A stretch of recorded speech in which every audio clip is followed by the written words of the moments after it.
Comic Uno. Today I'm doing a review for Hawkeye, issue 9. And before I start talking about this issue, just want to give you guys a couple updates. I have a couple of reviews on Dark Avenger Inc. that I usually do on Comic Uno, which are Invincible Universe issue 1, Fantastic Four issue 6, Wolverine issue 2, and Uncanny X-Men issue 4. So if you want to go check out those reviews, just go in the description below and there'll be a link for Dark Avenger Inc. And guys, I have another update actually. That I have a friend that's doing a Kickstarter where I did a review a couple of months ago for issue 0. And it's a very unique book. I talk more about the uniqueness of the book in my review. But go check out that Kickstarter page. My review is actually on the Kickstarter page, so that was pretty awesome. And so go check out that review. Go check out if you like the book and donate if you like the book. So go check out that Kickstarter page and yeah, but let's talk about Hawkeye issue 9. Yeah, so let's talk about this. The cover is awesome. I think I'm a big Kate fan, so I was like, oh, this is going to be a Kate-centered issue and centric issue. It kind of wasn't, but it kind of was at the same time. And then we have I Love Hawkeye. In what way, you know? Kate is still a teenager, young adult, so it's kind of weird to have a relationship with Clint, but I was like, oh, let's see, probably just friendship or whatever. But love the art. David Aja, he does such a great job with this series, and Matt Fraction writing it. Again, this is my favorite ongoing series right now. It's so simple and great, and I love it. So love his art for all the covers, and the art inside is pretty much the same, which usually you can't beat these type of covers, but pretty much the same type of art. It just fits this series. It's so great. I love it. We always get some of that purpleness also right here. I actually just flipped to one page and we got perfect purpleness of that. So I just love the colors they use. I love the art. But let's talk about this story. Did I love it? Or did I like it? Or did I hate it? But in this issue, the title fits perfectly for what this is about. It's about girls and all the girls in Clint's life, which is Black Widow, Mockingbird, and Spider-Woman, and right here is perfect. And because this woman that Clint's dating is not the best woman, maybe destroying Hawkeye's life, and Clint doesn't really know what to do about it, but, you know, all the girls have a different opinion about it.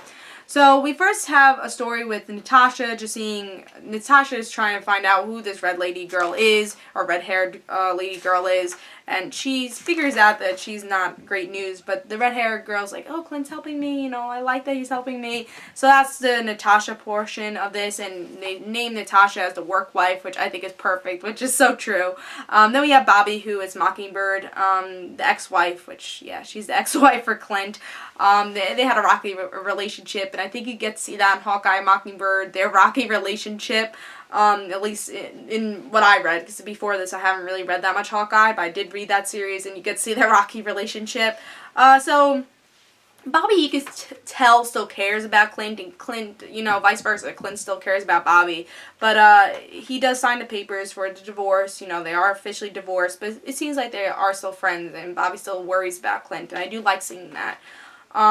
And then we get to see then we get to see Kate, actually. Kate as Kate. And that's perfect, because that really, I feel like that's the only girl, officially, that Clint has a good relationship with, and are good friends with, is that partnership. And Kate, that's how you describe it. Is it just a sidekick? Not really. I think it's just a co-partner type of character, and no, it's a duo type of team. And that's why I like that it's Kate as Kate.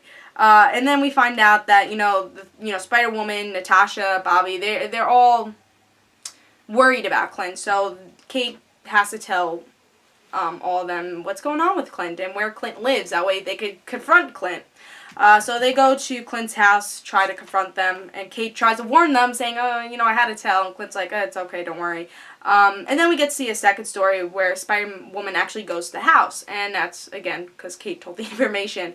And Spider-Woman's just like, you know, I love you, and is this in a way that they actually like each other? We don't know. And Spider-Woman's like, I care about you, but you're an asshole, and you're a horrible person. And Spider-Woman even tells Kate, it's like, you know what, I wouldn't stay with him or be friends with him because he's just gonna break your heart, or he's just not a good guy, so don't stay with him. But Kate's like, don't worry, I understand.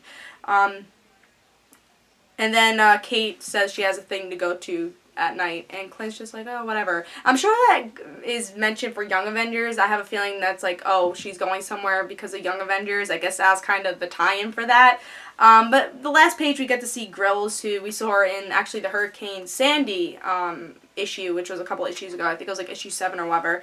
And we get to see Grills talking to Clint, and really they're friends, but they're not totally friends. You know, Clint doesn't really know his name that well, and, you know, Grills doesn't know Hawkeye. He always calls him Hawkeye, but they're still friends. They still talk to each other. And, Clint says, you know, I do like her, and we don't know exactly who he's talking about. We still don't really know what he's talking about. And then Grills like, why don't you write a letter to her? If you can't speak it out, write a letter. And for some reason, I feel like it's Spider-Woman. I don't think it's the red-haired girl. I really think it might be Spider-Woman he's talking about. He's like, yeah, sure, I'll write a letter. So I'm sure we're going to see that in the next issue. But the cliffhanger ending is that Grill dies because of this mystery man, and that's what happens. Grill gets shot, and I actually, you know, he's a secondary character, but I really cared, you know. I was like, what? You know, that's a really surprising ending. So I thought this was a really fun issue. I know that was a little bit describing the story, but really, there's a lot that happens here, and it's about the woman in Clint's life and the relationship he holds. Most of them are pretty bad. He doesn't have many friends that are girls. Kate, again, is probably the only person, and they have a different type of relationship. And this, again, it's not a romantic relationship. I think a lot of people were worried about with issue 1. I was worried about with issue 1. I'm like, that's a little weird. You know, she is in her 20s. It's legal, but it's kind of weird. I just wanted it to be a duo type of team, a friendship type of team. And it is. I think we get to see that in this issue also. We get to see that they do care for each other, but as a brother and sister type of thing. I wouldn't say father and daughter. I would say brother and sister. I think we get to see that in this issue, and they do have a good relationship compared to the relationships he does have. And I really hope it's Spider-Woman he's talking about in the end. I think it's going to be the next issue we'll find out. Is like, oh, I'll write a letter, and I thought that was awesome. He's like, he doesn't know how to confront his feelings, and that's kind of the hard thing for Clint. So that's why I really enjoyed this issue. Was it the best issue? I don't know. I think I don't really care about the red hair lady anymore, and I think that was kind of annoying in this issue. I feel like they could have dropped that a long time ago. I mean, I understand what they're trying to do with it, but I don't really care. And I think the one thing, again, I love about Hawkeye is the simplicity of it, and I think the simplicity of this issue was really good too. And the ending, it was simple, but it was powerful. So I am going to give this 4 stars. Really enjoyed it. Solid issue. Good cliffhanger. Good story. I think it's pretty deep to see the relationships that Clint does have, and it's pretty important to tell. And stuff happens, and I really enjoyed it. Again, one of my favorite series. If you're not reading this, pick up, I think the trade has come out, or it's coming out soon. So pick up that trade. Read the series. Honestly, it's my favorite series right now, and one of my favorite series ever. So it's a really simple, you know, sometimes simple stories are great, and you know, like All-Star Superman, very simple story, still great. This is kind of like the same feel, a simple story, but amazing. And I really hope it stays on this track. I think Matt Fraction's doing a great job with this series. Pick up this issue, 4 stars, thought it was really solid. Guys, don't forget to follow me on Twitter for Comic Uno and the right situations, and I'll see you guys later. Bye, guys.